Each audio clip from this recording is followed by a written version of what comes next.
Inside of wargaming, there are two wolves. One listens to the community and gives the player base what they want. The other one is doing coke.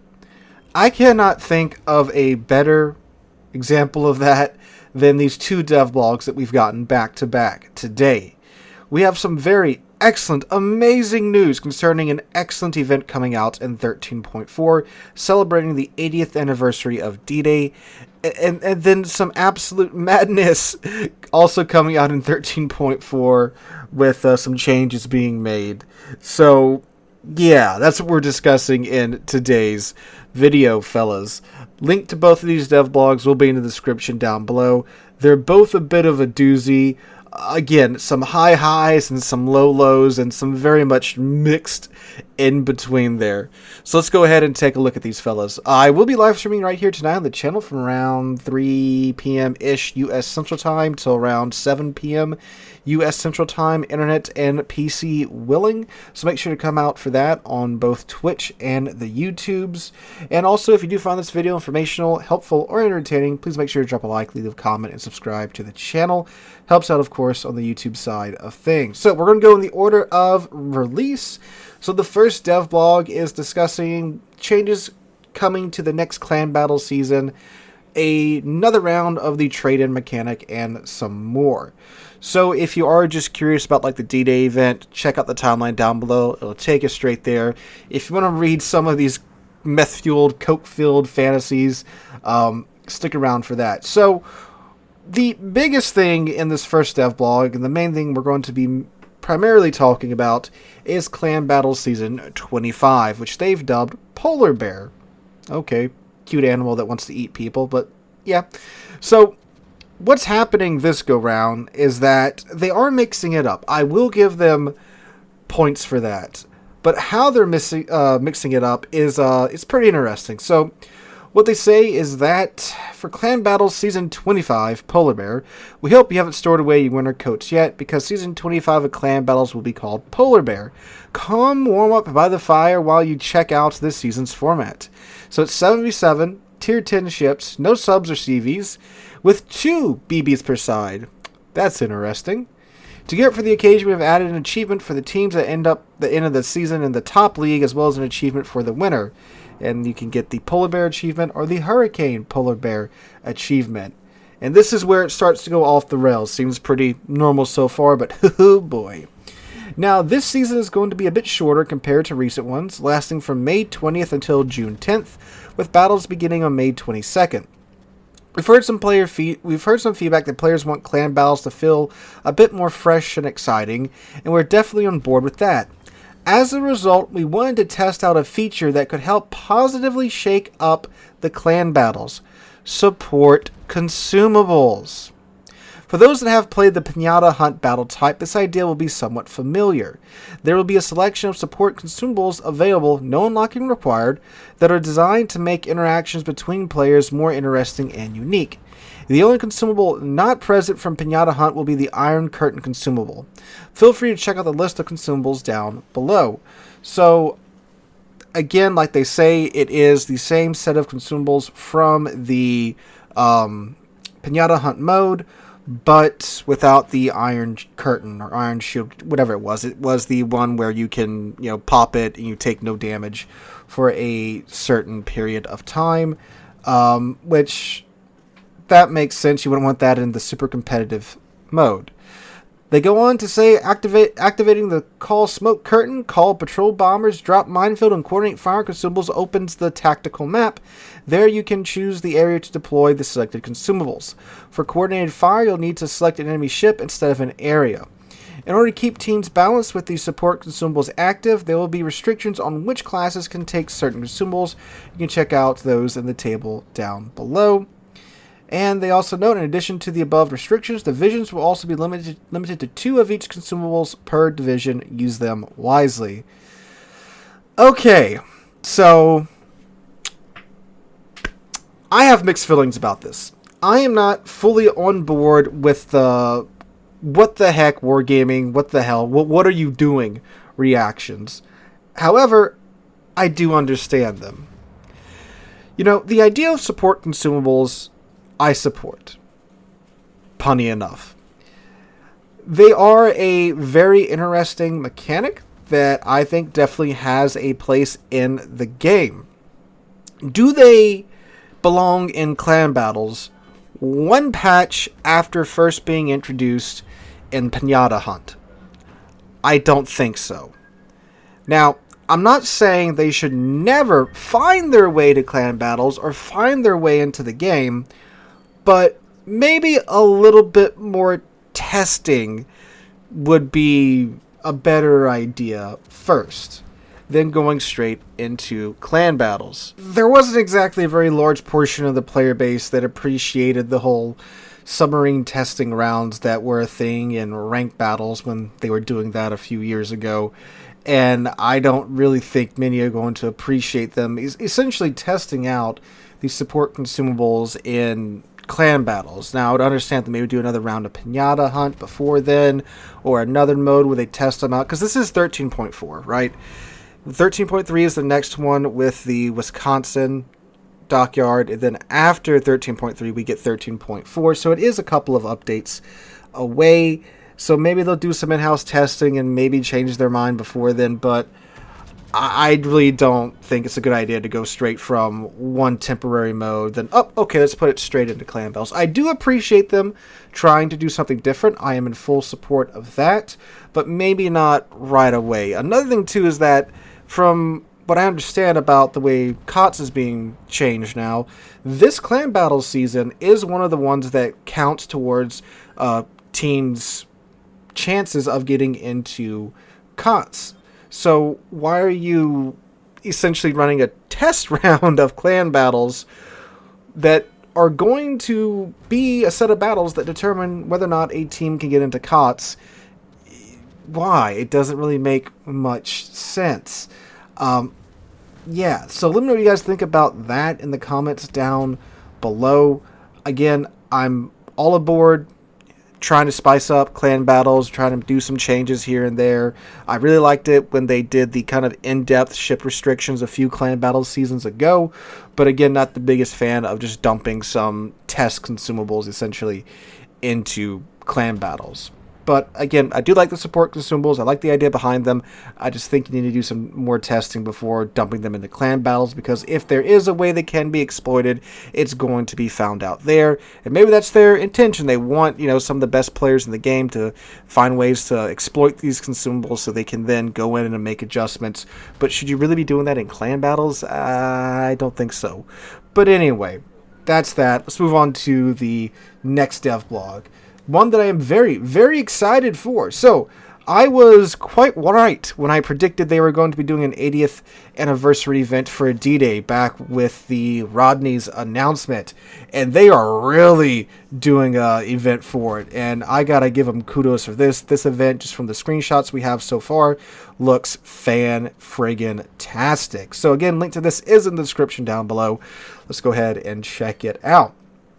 So, 80th anniversary of D-Day, closed test 13.4.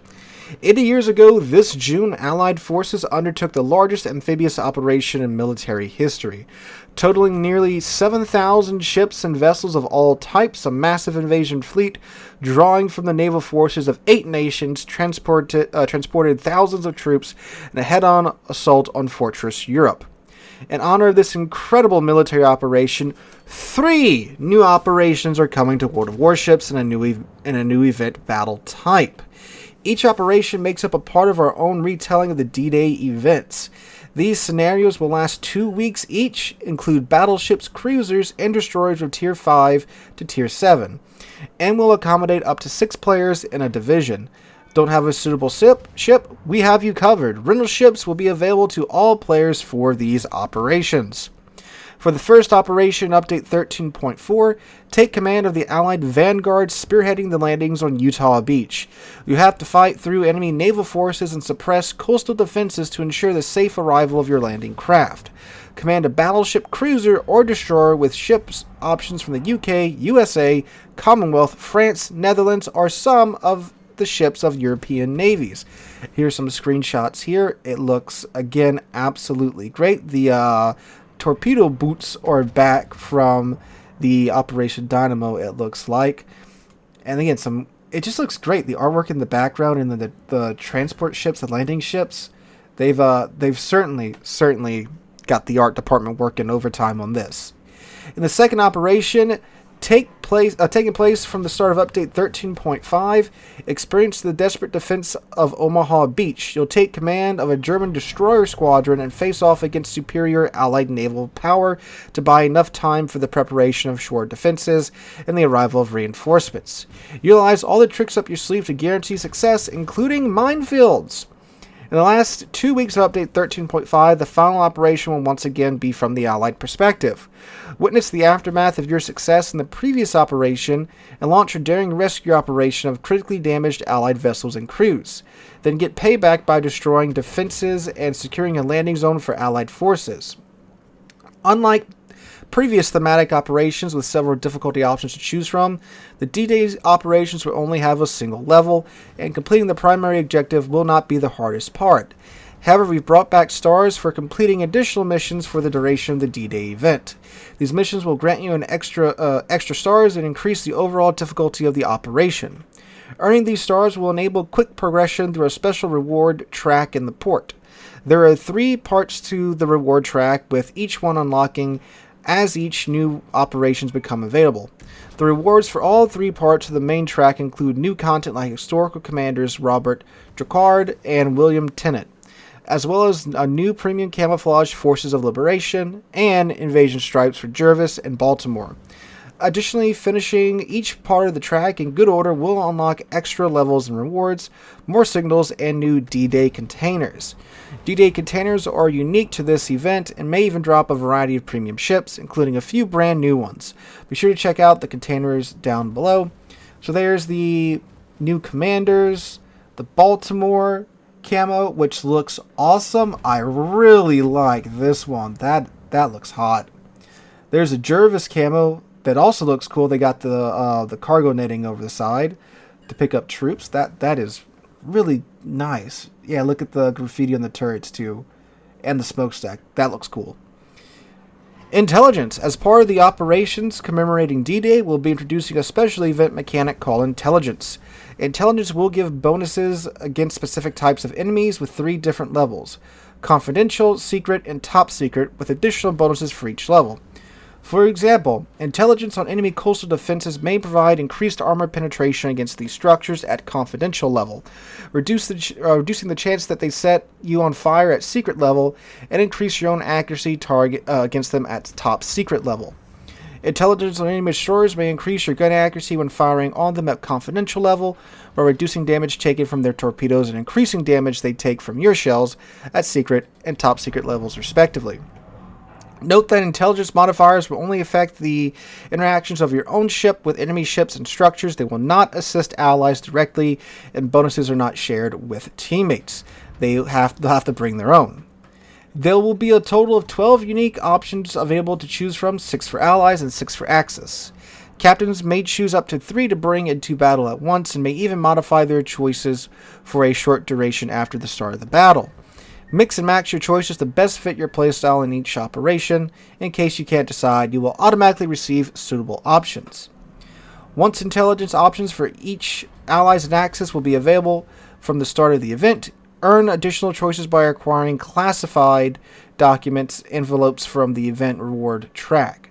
Since each intelligence option only needs to be acquired once, progressing deeper into the reward track will increase the likelihood of obtaining secret and top secret levels. Finishing the reward track also guarantees access to all available intelligence. We hope you'll enjoy discovering combinations that fit your playstyle just right. Okay, so yeah, this is looking like it's going to be a great event. I'm excited just to get some new operations, right? And, this is a super, super cinematic and thematic operation, and I'm glad they're going all out for D-Day's 80th anniversary. But there's even more good news past that. So we are also, of course, getting D-Day containers. They don't say exactly how you'll be able to acquire them. In this article, I'm sure there'll probably be, of course, a new temporary token for us to earn that you could buy them with. But the D-Day containers, there's a premium version, of course, and a normal version. But one of the big pulls to these containers is that you can get Rodney, Montcalm, and Orion 44 in these containers. Now, the great thing is that you'll also be able to just outright purchase each ship in the premium shop, which, thank God. You know, I'm tired of ships being in these stupid early access containers or early access chains or something in the armory or wherever.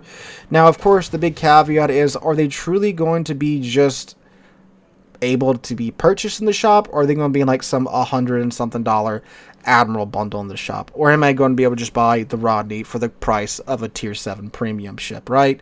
That's the big caveat for me. If they do that, where you can just buy it outright, don't worry about gambling for it in containers, big ups from me, for sure. Same, of course, with the Montcalm and the Orion 44. These are all ships that have a notable historical link to D-Day that hopefully they won't shove them in containers or in a $100 bundle. But again, we shall see. But right now from Wargaming, if it is just outright for sale in the shop, big ups. And they're adding some new patches as well into the game for the event, and a new D-Day port, which looks excellent. And they stick the Texas in there. Wargaming, if you really want to knock this out of the park and get like a 20 out of 10, give Texas the ability to flood her ballast tanks to increase her range of game to compensate for her being, well, so power crept in the past few years. That'll be a 20 out of 10 from me, and I will keep singing your praises for an entire month at the start of each video if you do that. I promise. So that is the D-Day event, fellas. It looking like it's going to be a great event. I cannot wait for it. I'm going to be playing this operation a whole lot, or this operation chain, as much as I can. Obviously, you can only get the first part in 13.4, but yeah, I'm looking definitely ahead to this coming out. So guys, let me know what you guys think about the event in the comments down below. Hope you guys have a wonderful Friday and a wonderful weekend. Hope to catch you guys in the next one.